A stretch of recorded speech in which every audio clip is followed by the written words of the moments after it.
എന്തിനാണ് ഈ പാകിസ്ഥാനുമായുള്ള യുദ്ധം ഉണ്ടായപ്പോഴൊക്കെ ഭാരതം ജയിച്ചു തന്നെയാണ് നിന്നിട്ടുള്ളത്. പക്ഷെ എന്തിനും വീണ്ടും വീണ്ടും എന്തിനാണ് പാകിസ്ഥാൻ ഇങ്ങനെ പ്രകോപനം തുടരുന്നത്, പ്രത്യേകിച്ച് ഈ ഭീകരാക്രമണം നടന്നതിൻ്റെ പിന്നാലെ എന്ന കാര്യമാണ് നമുക്ക് സംശയം ഉളവാക്കുന്നത്. അതുമായി ബന്ധപ്പെട്ട വാർത്തയിലേക്കാണ്. നിയന്ത്രണ രേഖയിൽ വെടിനിർത്തൽ കരാർ പാകിസ്ഥാൻ വീണ്ടും ലംഘിച്ചിരിക്കുന്നു. ഇന്നലെ രാത്രിയിൽ തുടർച്ചയായി ഷെല്ലാക്രമണമുണ്ടായി. ഭാരതം ശക്തമായി തിരിച്ചടിച്ചിട്ടുണ്ട്. ഗൗതം ചേരുന്നുണ്ട് വിവരങ്ങളുമായി. ഗൗതം, അപ്പോൾ ഇന്നലെ രാത്രി എന്താണ് സംഭവിച്ചത്?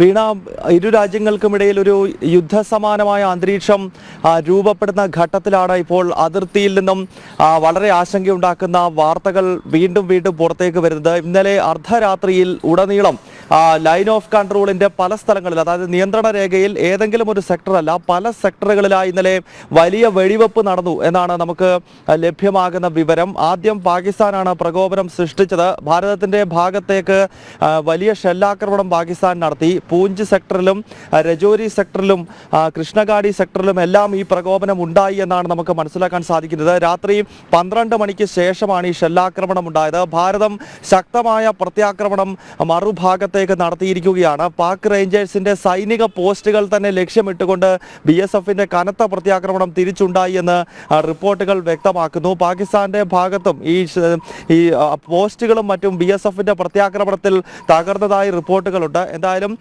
പരസ്പരം വലിയ വെടിവെപ്പ് ഈ രാത്രിയിൽ ഉണ്ടായിരിക്കുന്നു. അത് നിയന്ത്രണ രേഖയിലെ ഏതെങ്കിലും ഒരു സെക്ടറിലല്ല, മറിച്ച് പല സെക്ടറുകളിലായി പാകിസ്ഥാൻ പ്രകോപനത്തിന് തുനിയുകയായിരുന്നു. എന്നാൽ BSFന്റെ കനത്ത തിരിച്ചടി ഉണ്ടായതോടുകൂടി പാകിസ്ഥാൻ തന്നെ പിന്നീട് ഈ ഷെല്ലാക്രമണം അവസാനിപ്പിക്കുകയായിരുന്നു. ഇതിപ്പോൾ ആദ്യത്തെ സംഭവമല്ല. പഹൽഗാമിലെ ഭീകരാക്രമണത്തിന് ശേഷം തൊട്ടടുത്ത ദിവസം തന്നെ പാകിസ്ഥാന്റെ ഭാഗത്ത് നിന്ന് പൂഞ്ചിൽ ആദ്യ പ്രകോപനമുണ്ടായി. അവിടെ വെടിയുതിർത്തത് പാകിസ്ഥാനാണ്. അവിടെയും BSF തിരിച്ച് ശക്തമായ തിരിച്ചടി നൽകിയിരുന്നു. അതിനുശേഷമാണ് ഇപ്പോൾ ഇന്നലെ രാത്രിയിൽ LOCയുടെ പല ഭാഗങ്ങളിലായി പാകിസ്ഥാൻ വീണ്ടും പ്രകോപനമുണ്ടാക്കാൻ ശ്രമിച്ചത്.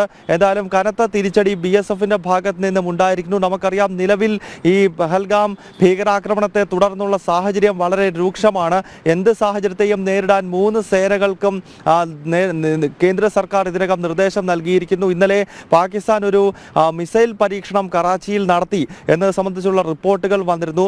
പാകിസ്ഥാന്റെ നാവികസേനയാണ് ഇത്തരത്തിലൊരു മിസൈൽ പരീക്ഷണം നടത്തിയത്. ഇതിന് തൊട്ടു പിന്നാലെ ഏതാണ്ട് ഉച്ചയോടുകൂടി INS സൂറത്തിൽ നിന്നും അറബിക്കടലിൽ ഭാരതം അതിൻ്റെ ശക്തി തെളിയിച്ചുകൊണ്ട് ഏതാണ്ട് 70 കിലോമീറ്റർ റേഞ്ച് വരുന്ന മീഡിയം സർഫസ് ടു എയർ മിസൈലിൻ്റെ പരീക്ഷണം നടത്തിക്കൊണ്ട് അതിന് കൃത്യമായ മറുപടി നൽകുകയുണ്ടായി.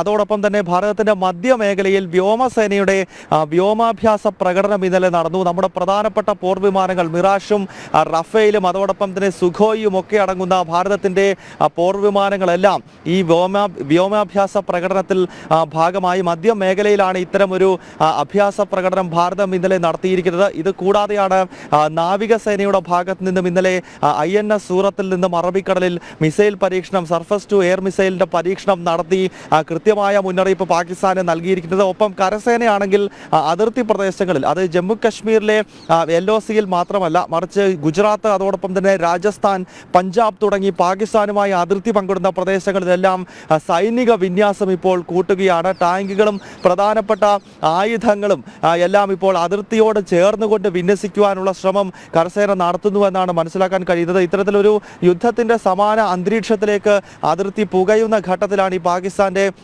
വെടിനിർത്തൽ കരാർ ലംഘനം ഇന്നലെ അർദ്ധരാത്രിയിൽ LOCയുടെ വിവിധ ഭാഗങ്ങളിൽ ഉണ്ടായിരിക്കുന്നത്. കനത്ത പ്രത്യാക്രമണം നടത്തി പാകിസ്ഥാന് കൃത്യമായ താക്കീതും മുന്നറിയിപ്പും BSFും നൽകിയിരിക്കുകയാണ്. വീണ. ഓക്കെ, ശരി ഗൗതം.